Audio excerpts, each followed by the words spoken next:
नमस्कार, स्वागत है आपका मैजिकल स्टडी चैनल पर।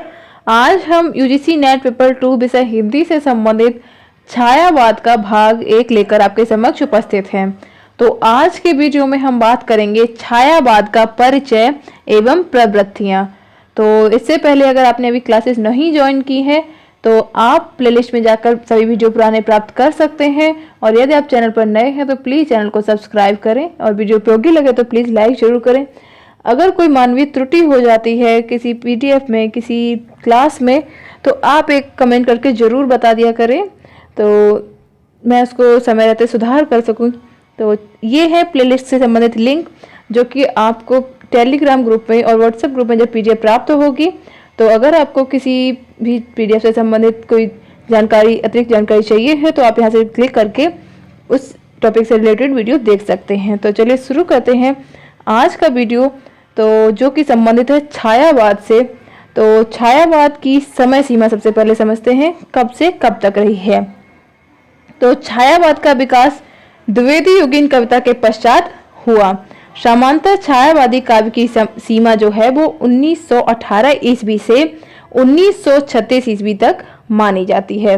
और आचार्य शुक्ल जी ने भी छायावाद का प्रारंभ 1918 ईस्वी से ही माना है, क्योंकि छायावाद के जो प्रमुख कवि थे, पंत हुए, निराला या प्रसाद जी हुए, उन्होंने अपनी जो रचनाएं थी वो लगभग इसी वर्ष के आसपास लिखनी प्रारंभ की थी। तो ये जो समय है 1918, ये यहीं से छायावाद का प्रारंभ माना जाता है। तो छायावाद आप सामान्य जानकारी के आधार पर, इससे सामान्य परिभाषा उसकी ये समझ सकते हैं कि छायावाद आधुनिक हिंदी कविता की उस बात का नाम है जो 1918 से 1936 ईस्वी तक हिंदी काव्य की प्रमुख काव्य धारा रही है। तो अब कुछ बात कर लेते हैं छायावाद का परिचय। तो छायावाद से संबंधित जो महत्वपूर्ण जानकारी है कि हिंदी में सर्वप्रथम पंडित मुकुटधर पांडे ने जबलपुर से प्रकाशित पत्रिका में सन 1920 ईस्वी में हिंदी में छायावाद शीर्षक से 4 किस्तों में एक लेख प्रकाशित करवाया था। तो वो जो 4 किस्तों में उन्होंने लेख प्रकाशित कराया था हिंदी में छायावाद, उसी के आधार पर मुकुटधर पांडे को लिखित रूप में छायावाद शब्द का प्रमुख प्रस्तोता स्वीकार किया जाता है। तो छायावाद के जो प्रवर्तक हैं मुकुटधर पांडे कौन कौन मानता है, ये भी हम देखेंगे कौन कौन प्रस्तोता है। तो पहले उसका एक अन्य प्रयोग भी देख लेते हैं, कब प्रयोग किया गया। तो सन 1920 ईस्वी में सुशील कुमार ने सरस्वती में हिंदी में छायावाद शीर्षक से एक संवादात्मक लेख प्रकाशित करवाया और इस संवाद में 4 लोगों ने भाग लिया था। वो सुशीला देवी थी, हरकिशोर बाबू और चित्रकार राम नरेश जोशी और सुमित्रा नंदन पंत जी। तो इन 4 जो रचनाकारों ने, कवियों ने भाग लिया था इस लेख में, संवादात्मक ये लेख था। तो इसमें इन सभी से संबंधित लेख छपा था जिसका नाम था, शीर्षक था हिंदी में छायावाद। तो इस प्रकार से हम अगर देखें तो सबसे पहले जो प्रयोग किया था वो मुकुटधर पांडे जी ने किया था, उसके बाद सुशील कुमार जी ने किया था, 1920 में ही किया था। तो लेकिन जो प्रस्तोता है वो ज़्यादातर मुकुटधर पांडे जी को मानते हैं, कोई मैथिली शरण गुप्त जी को मानता है और सुमित्रा नंदन पंत जी को। तो छायावाद के प्रवर्तक के बारे में हम बात कर लेते हैं कि किसने कौन से प्रवर्तक माने हैं और कौन प्रस्तोता रहे हैं। तो आचार्य रामचंद्र शुक्ल जी के अनुसार मैथिली शरण गुप्त और मुकुटधर पांडे जो हैं ये छायावाद के प्रवर्तक हैं। और आचार्य नंद दुलारे वाजपेयी जी के अनुसार सुमित्रा नंदन पंत छायावाद के प्रवर्तक हैं।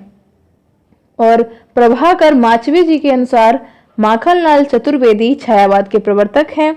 और इलाचंद जोशी व अन्य विद्वानों के अनुसार जयशंकर प्रसाद जी इस युग के प्रवर्तक रहे हैं। तो ये सभी विद्वान जो थे, सभी का अलग अलग मानना था, सभी का अलग मत था। तो इसी प्रकार अगर हमें कहीं पूछा जाता है तो हमें सबका ही ध्यान करना होगा, कब सभी का याद रखना होगा, क्योंकि जो रामचंद्र शुक्ल जी ने अलग माना है, नंदलाल वाजपेयी जी ने अलग माना है, तो इसलिए हमें सभी का मत याद करना आवश्यक हो जाता है, कभी किसी से भी संबंधित प्रश्न आ सकता है।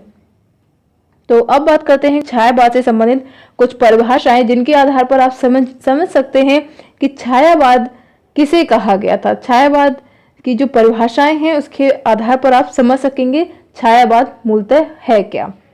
तो यहाँ पे कुछ 7 विद्वानों की या 7-8 विद्वानों की मैंने परिभाषाएं ली हैं। Neelam ji good evening. तो आचार्य रामचंद्र शुक्ल जी के अनुसार छायावाद शब्द का प्रयोग 2 अर्थों में समझना चाहिए। एक तो रहस्यवाद के अर्थ में, जहां उसका संबंध जो मुख्य वस्तु से होता है, जो जो एक काव्य वस्तु से होता है, यहाँ पे काव्य लिख गया, तो एक काव्य वस्तु से होता है, अर्थात जहां कवि उस अनंत और अज्ञात प्रियतम को आलंबन बनाकर अत्यंत चित्रमयी भाषा में प्रेम की अनेक प्रकार से व्यंजना करते हैं। तो छायावाद शब्द का जो दूसरा प्रयोग है वो काव्य शैली या विशेष पद्धति के व्यापक अर्थ में किया गया है। ऐसा रामचंद्र शुक्ल जी ने माना है कि छायावाद जो शब्द है उसका प्रयोग 2 अर्थों में किया गया, एक तो रहस्यवाद के अर्थ में और दूसरा प्रयोग काव्य शैली या पद्धति के अर्थ में। और देखते हैं जयशंकर प्रसाद जी के अनुसार छायावाद की परिभाषा क्या रही है। तो जब वेदना के आधार पर स्वानुभूतमयी अभिव्यक्ति होने लगी तब हिंदी में उसे छायावाद के नाम से अभिहित किया गया और ध्वनात्मकता, लाक्षणिकता और सौंदर्य में प्रतीक विधान तथा उपचार वक्रता के साथ स्वानुभूति की विकृति छायावाद की विशेषता रही है। तो ऐसी परिभाषा जयशंकर प्रसाद जी ने दी है। तो विकृत नहीं विव्रति होगा। तो ये जो जब वेदना के आधार पर स्वानुभूति अभिव्यक्ति जब होने लगी थी और उस काल को हिंदी में छायावाद का नाम दिया गया था। और राम कुमार वर्मा जी के अनुसार परमात्मा की छाया आत्मा में और आत्मा की छाया परमात्मा में पड़ने लगती है तभी छायावाद की पुष्टि होती है, ऐसा राम कुमार वर्मा जी ने माना है। तो ये महत्वपूर्ण परिभाषाएं हैं जिन्हें आप एक दूसरे से संबंधित समझ सकते हैं। संबंधित कुछ इनके आधार पर आप समझ जाएंगे कि छायावाद क्या है, जो हम बाद में भी डिस्कस करने वाले हैं। और डॉक्टर नगेन जी द्वारा छायावाद स्थूल के प्रति सूक्ष्म का विद्रोह है। तो ये कुछ प्रश्न शायद राजस्थान में जो टीजीटी का कुछ एग्जाम हुआ था, स्कूल लेक्चरर का एग्जाम हुआ था, उसमें आया भी था कि छायावाद को स्थूल के प्रति सूक्ष्म का विद्रोह किसने कहा है। तो इसलिए ये परिभाषाएं महत्वपूर्ण हो जाती हैं। सभी कुछ कभी भी किसी भी प्रश्न को उठा सकते हैं। तो छायावाद स्थूल के प्रति सूक्ष्म का विद्रोह है। छायावाद एक विशेष प्रकार की भाव पद्धति है। तो जीवन के प्रति एक विशेष भावात्मकता दृष्टिकोण है। तो ये जो एक भावात्मक दृष्टिकोण है वो जीवन के प्रति एक भावात्मक विशेष प्रकार का भावात्मक दृष्टिकोण डॉक्टर नगेन जी ने माना है और स्थूल के प्रति सूक्ष्म का विद्रोह माना है उन्होंने। और महादेवी वर्मा जी की बात करें तो उन्होंने भी एक परिभाषा दी है कि छायावाद तत्वतः प्रकृति के बीच जीवन का उद्दीप्त है और उसका मूल दर्शन सर्वात्मकवाद है। तो ये एक परिभाषा थी जो महादेवी वर्मा जी ने दी है छायावाद के संबंधित। और रामविलास शर्मा जी की और एक परिभाषा देख लेते हैं। तो छायावाद स्थूल के प्रति सूक्ष्म का विद्रोह नहीं रहा, वरन थोथी नैतिकता, रूढ़वादी और सामंतवादी साम्राज्यवादी बंधनों के प्रति विद्रोह रहा है। तो ऐसा रामविलास शर्मा जी ने माना है। उन्होंने डॉक्टर नगेन की जो परिभाषा थी उसका बिल्कुल उलट कहा है। तो उन्होंने कहा है कि यह विद्रोह मध्य वर्ग के तत्वाधान में हुआ था और इसलिए उसके साथ मध्यवर्गीय असंगति, पराजय और पलायन की भावना भी जुड़ी हुई है। तो उनका जो मानना था बिल्कुल डॉक्टर नगेन से बिल्कुल अपोजिट रहा है कि छायावाद जो है वो स्थूल के प्रति सूक्ष्म का विद्रोह नहीं है और इसमें केवल नैतिकता है, रूढ़वादी और जो साम्राज्यवादी जो बंधन थे उन सभी के प्रति ये विद्रोह है। और एक और परिभाषा लेंगे हजारी प्रसाद द्विवेदी जी की, काफी महत्वपूर्ण है। तो छायावाद के मूल में पाश्चात्य रहस्यवादी भावना अवश्य थी और इस श्रेणी की मूल प्रेरणा अंग्रेजी की रोमांटिक भावधारा की कविता से प्राप्त हुई हैं और इसमें संदेह नहीं है कि उक्त भावधारा की पृष्ठभूमि में ईसाई संतों की रहस्यवादी साधना अवश्य रही है। तो उस समय जो रहस्यवादी साधना थी, जो पृष्ठभूमि संत थे, जो ईसाई पृष्ठभूमि के संत रहे हैं, ईसाई संत ने जो एक भाव बनाया, एक जो वहाँ का वातावरण बनाया, उनके प्रभाव में जो लोग आए उसके आधार पर हम कह सकते हैं। और छायावाद में मूल पाश्चात्य जो एक रहस्यवादी भावना थी उसको इन्होंने माना है हजारी प्रसाद द्विवेदी जी ने। बाकी और परिभाषाएं भी हैं। नामवर सिंह जी ने भी परिभाषा दी है कि छायावाद उस राष्ट्रीय जागरण की अभिव्यक्ति है जो एक और पुरानी रूढ़ियों से मुक्त होना चाहता था और दूसरी ओर विदेशी पराधीनता से। तो ऐसा छायावाद के बारे में नामवर सिंह जी का कथन है। और राम स्वरूप चतुर्वेदी जी ने कहा कि वह छायावाद जो है वह है मूलतः शक्ति काव्य है और पुनर्जागरण चेतना का व्यापक और सूक्ष्म रूप है और अपनी अर्थ प्रक्रिया में मानव व्यक्तित्व को गहरे स्तरों पर समृद्ध करता है। तो ये कुछ परिभाषाएं थी जो आपको समझने में आसानी होगी, जिससे कि आप समझ पाएंगे छायावादी काव्य है क्या। तो इन सभी परिभाषाओं की अगर बात करें तो जिनके आधार पर हमें समझ में आता है कि छायावादी काव्य में रहस्यवादी प्रवृत्ति रहती थी और छायावादी कविता जो होती थी उसमें प्रेम, सौंदर्य और प्रकृति का ये काव्य है। ये हम इनकी परिभाषाओं के आधार पर ही कह रहे हैं। और छायावाद में स्थूलता के स्थान पर सूक्ष्मता रहती है और छायावाद में शैली, शिल्प एवं अभिव्यंजना पद्धति में नवीनता है और छायावाद में स्वानुभूति की प्रधानता है। तो ये कुछ हमें परिभाषाओं के आधार पर निकला हुआ निष्कर्ष है जिन्हें हम समझ सकते हैं कि प्रेम, प्रकृति और मानव सौंदर्य की स्वानुभूति, सूक्ष्म अभिव्यंजना और लाक्षणिक और प्रतीकात्मक शैली में जो जिस काव्य में ये दर्शाया गया है उसे ही छायावाद कहा गया है। तो अब हम कुछ देख लेते हैं छायावादी काव्य की विशेषताएं क्या रही हैं उनको। तो सबसे पहली विशेषता थी वेदना की प्रधानता। तो छायावादी जो काव्य था उसमें वेदना की अधिकता रहती थी और छायावादी काव्य में सर्वप्रथम यही विशेषता थी। और प्रसाद की पीड़ा और गहन अनुभूति का प्रकाशन हम उनके आंसू जो रचना है उसमें देख सकते हैं। और दूसरे शब्दों में अगर हम कहें तो डॉक्टर शिवमंगल सिंह सुमन जी ने कहा है कि यहाँ आंसू में मानव प्राण खोकर रोता और सिर धुनता है और फिर उस व्यथा से ही अपने मन को आशा प्रकाश देता है, खड़ा होता है। तो ये परिभाषा थी शिवमंगल सिंह सुमन जी ने कही थी। और कुछ पंक्तियां हैं पंत जी की कि वियोगी होगा पहला कवि, आह से उपजा होगा गान और उमड़कर आंखों में चुपचाप वही होगी कविता अनजान। तो ऐसा पंत जी ने लिखा था अपनी रचना में। और एक अन्य विशेषता देखते हैं कि प्रकृति में चेतना का आरोप। तो प्रकृति में मानवीय चेतना का आरोप करना छायावादी काव्य की प्रमुखतम विशेषताओं में से ही एक है और प्रसाद काव्य में प्रत्येक स्थान पर इसके उदाहरण हमें मिल जाते हैं। जैसे एक पंक्ति थी कि बीती विभावरी जागरी और अंबर पनघट में डुबो रही तारा घट ऊषा नागरी। तो ये जो पंक्तियां थी तो वो इसका अर्थ क्या था कि आकाश रूपी पनघट में ऊषा को एक नारी की भांति तारे रूपी घड़े डुबोते दिखाया गया है। इसमें ऐसा ही दर्शाया गया है। और पंत जी को ही प्रकृति के सुकुमार कवि के रूप में जाना जाता था। और उन्होंने जो कुछ और पंक्तियां भी लिखी हैं उनकी कि अचिरता देख जगत की आप, शून्य भरता समीर निश्वास और डालता पातों पर चुपचाप ओस के आंसू नीलाकाश। अचिरता देख जगत की आप, शून्य भरता समीर निश्वास, डालता पातों पर चुपचाप ओस के आंसू नीलाकाश। तो इसका अर्थ यह था कि वायु को ठंडी सांसें भरते हुए आकाश को रोता हुआ उन्होंने दर्शाया था और वायु और आकाश का उन्होंने मानवीकरण किया था। तो पंत जी जो थे वो प्रकृति सुंदरी के समक्ष नारी सौंदर्य की भी अवहेलना कई जगह करते थे। तो बाकी रचनाओं के आधार पर हम कह सकते हैं कि प्रकृति चित्र बहुत सुंदर इसमें हमें मिलता है।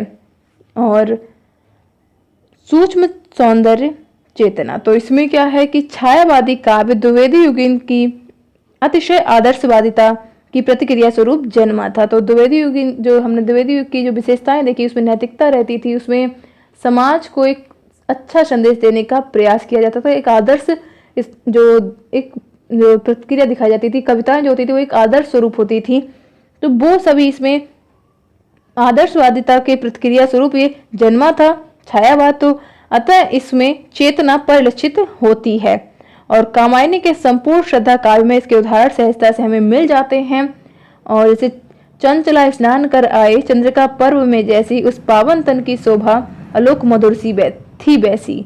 तो इस तरह से कामायनी में दर्शाया गया है और सौंदर्य चेतना की सूक्ष्म पकड़ का ये एक उदाहरण हो सकता है। बाकी जो रीतकालीन सौंदर्य चित्रण जो था वहाँ मार्शलता थी, वहाँ छायावादी सौंदर्य चित्रण में वैसी वायवीयता नहीं है और वायवीयता है। और कामायनी की नायिका जो श्रद्धा के सौंदर्य का निर्माण जो है वो प्रसाद जी ने काफी सुंदर तरह से किया है कि कुसुम कानन अंदर अंचल में मंद और पवन प्रेरित सौरभ साकार रचित परमाणु पराग शरीर खड़ा हो ले मधु का आधार। तो ये इस तरह से उन्होंने अपनी कुछ पंक्तियां जो है इसमें रचनाओं में लिखी थी, जिससे हमें पता चलता था कि सूक्ष्म सौंदर्य चेतना भी थी उनकी रचनाओं में। और ये जो कविताएं हैं, कविताएं भी मैं सभी आपको एक बार जरूर उनको आपके समक्ष लाऊंगी, जिससे कि आप उनकी पंक्तियां भी ध्यान रखें, क्योंकि पंक्तियां से मिलान करना भी आता है कि पंक्ति किस कविता की है। और कल्पना का विस्तार एक और विशेषता है कि छायावादी कवि कल्पना के अनंत आकाश में मुक्त विचरण करने वाले प्राणी थे। उनके काव्य में कल्पना की क्यारियां हैं, जिसमें कल्पना की ही कमनी कलियां और कोमल कुसुम खिले हुए हैं। तो छायावादी कवि की जो कल्पना के जो आकाश है वो उनको ऐसा माना गया कि छायावादी कवि जो है वो कल्पना के आकाश में मुक्त विचरण करने वाले प्राणी हैं। तो उनकी जो कल्पनाशीलता है, कल्पना वो जो करते हैं, वो उनकी कल्पना की जो क्यारियां हैं उसमें कल्पना की कलियां हैं और उसके कोमल सुंदर फूल खिले हुए हैं। और प्रोफेसर विशंबर अरुण के इन शब्दों द्वारा छायावादी काव्य में कल्पना के वैभव विस्तार को समझा जा सकता है। तो ये उनके ही द्वारा कहा गई पंक्तियां थी। और अगर हम कुछ पंक्ति इसके आधार पर भी देखना चाहें तो घिर रहे हैं घुंघराले बाल अंश अविलंबित मुख के पास और नील घन सावक के से सुकुमार और सुधा भरने को विदु के पास। कि श्रद्धा के काले घुंघराले जो सुकुमार केस उसके कंधे पर टिके हैं वो चंद्रमुख के पास घिरे ऐसे लग रहे थे मानो चंद्रमा के पास अमृत भरने के लिए छोटे छोटे नीले रंग के बादल खिराए हों। तो ये भी जो एक कल्पना का एक विस्तार हुआ था वो इसमें सभी रचनाओं में मिलता है। चाहे कामायनी की बात करें, कामायनी में कला वैभव के उदाहरण हमें बहुत जगह मिलते हैं। चिंता सर्ग में जल प्लावन के वर्णन में, और आशा सर्ग में हिमालय के वर्णन में, और श्रद्धा सर्ग में रूप सौंदर्य वर्णन में। तो ये हमें कल्पनाशीलता की बहुत अतिशय एक कह सकते हैं अतिशयोक्तिपूर्ण वर्णन किया गया है।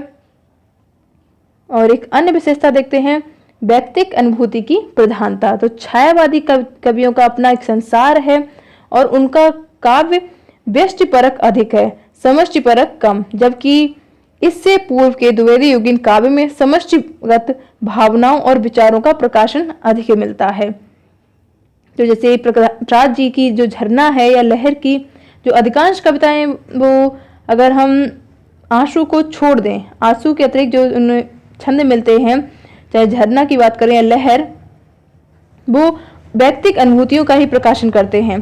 चाहे कामायनी में कई स्थलों पर हमें मैं की अभिव्यक्ति की भावना में देखने को मिल जाती है, जैसे कि मैं हूँ यह वरदान श्रद्धा क्यों सदृश्य क्यों, और लगा गूंजने कानों में मैं भी कहने लगा मैं रहूं शाश्वत नव के गानों में। तो ये हमें कामायनी में एक पंक्ति कुछ पंक्तियां थी कि मैं हूं यह वरदान सदृश्य क्यों लगा गूंजने कानों में, और मैं भी कहने लगा मैं रहूं शाश्वत नव के गानों में।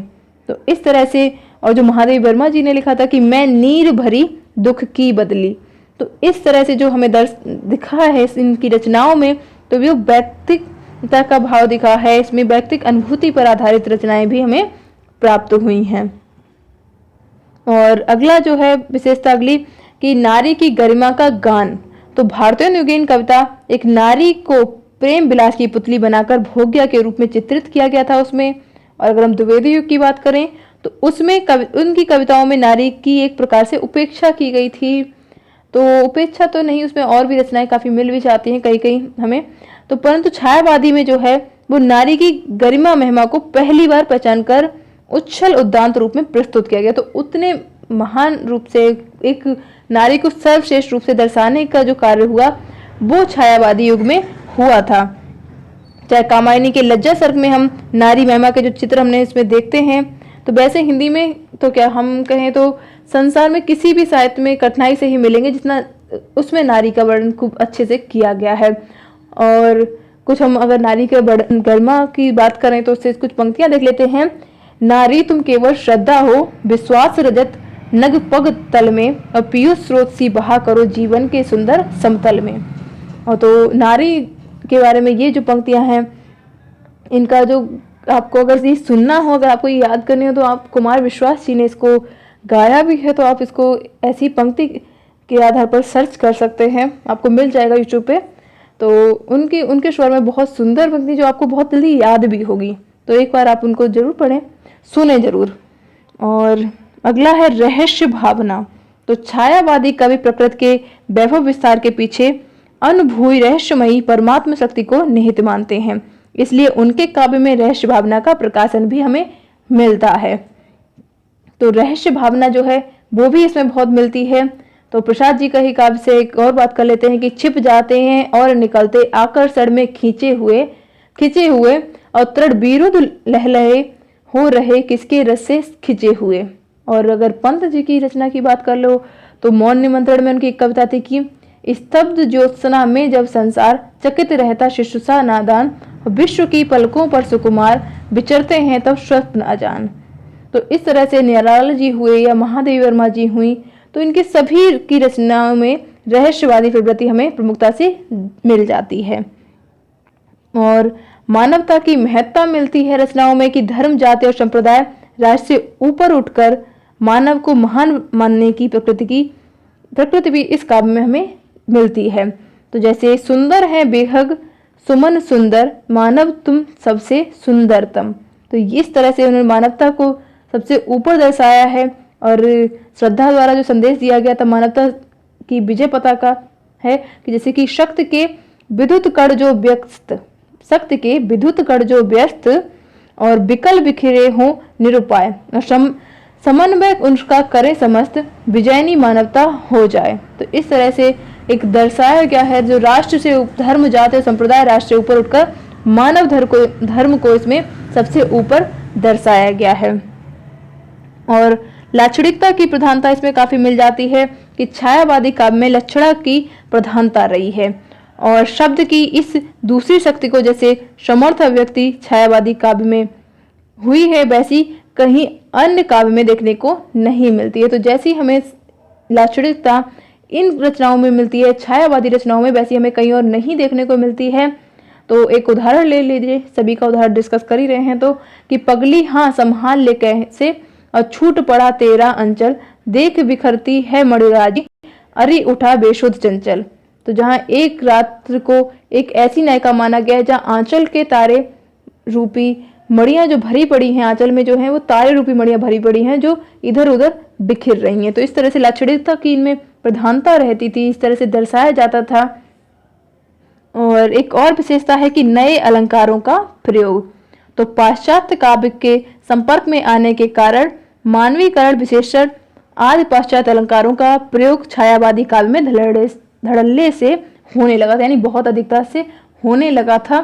तो उसमें अगर मानवीकरण का ही एक नया उदाहरण देखें, अलंकारों की बात है तो मानवीकरण का एक उदाहरण देख लेते हैं कि जब कामना सिंधु तट आई ले संध्या का तारा दीप, जब कामना सिंधु तट आई ले संध्या का तारा दीप, फाड़ सुनहली साड़ी उसकी तू हंसती क्यों अरि प्रतीप। ये मानवीकरण का एक उदाहरण था। और अगर एक और उदाहरण देखें तो कंकड़ कोणित रणित नूपुर थे, हिलते थे छाती पर हार। तो इस तरह से चाहे उपमा की बात करें, रूपक की बात करें, उत्प्रेक्षा, सभी कुछ अलंकार जो थे वो इसमें प्रयोग होते थे इनकी रचनाओं में। और ये कुछ आज हमारी विशेषताओं से संबंधित वीडियो थी। और ये छायावाद के जो परिचय था, छायावाद का जो वर्गीकरण किया गया, उन सभी से संबंधित ये हमारा आज का क्लास थी। अगर आपको वीडियो उपयोगी लगी हो तो प्लीज़ लाइक जरूर कर दें। और हमसे जुड़ने के लिए, वीडियो देखने के लिए आप सभी का धन्यवाद। और ये वीडियो जो है नीलम जी आपका भी धन्यवाद। और ये आपको इस क्लास से संबंधित PDF भी आपको प्राप्त हो जाएगी टेलीग्राम और व्हाट्सएप ग्रुप में, जहाँ से आप ये स्काई ब्लू कलर में जो लिखा है छायावाद का परिचय एवं प्रवृत्तियाँ, तो यहाँ पर क्लिक करके आप डायरेक्ट PDF पर पहुँच सकते हैं।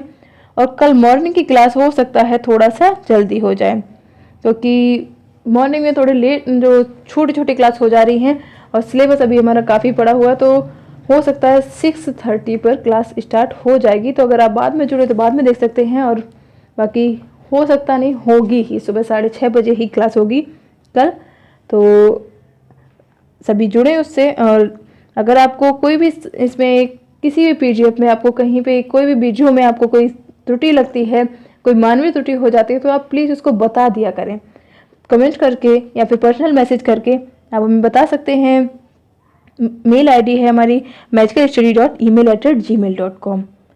तो चलिए, वीडियो देखने के लिए, हमसे जुड़ने के लिए आप सभी का धन्यवाद। और कल की क्लास 6:30 बजे से होगी, और शायद अब आगे का भी देखेंगे, लेकिन कल की क्लास 6:30 पे होगी, क्योंकि कल बड़ी क्लास होगी छायावाद की। सभी कभी हमें डिस्कस करने हैं, मॉर्निंग में ज़्यादा बड़ी क्लास हो नहीं पाती है, तो इसलिए टाइम थोड़ा आगे बढ़ा लिया है। तो जल्दी होगी क्लास। तो सभी आप जो भी देखें तो प्लीज़ जुड़ें उससे। तो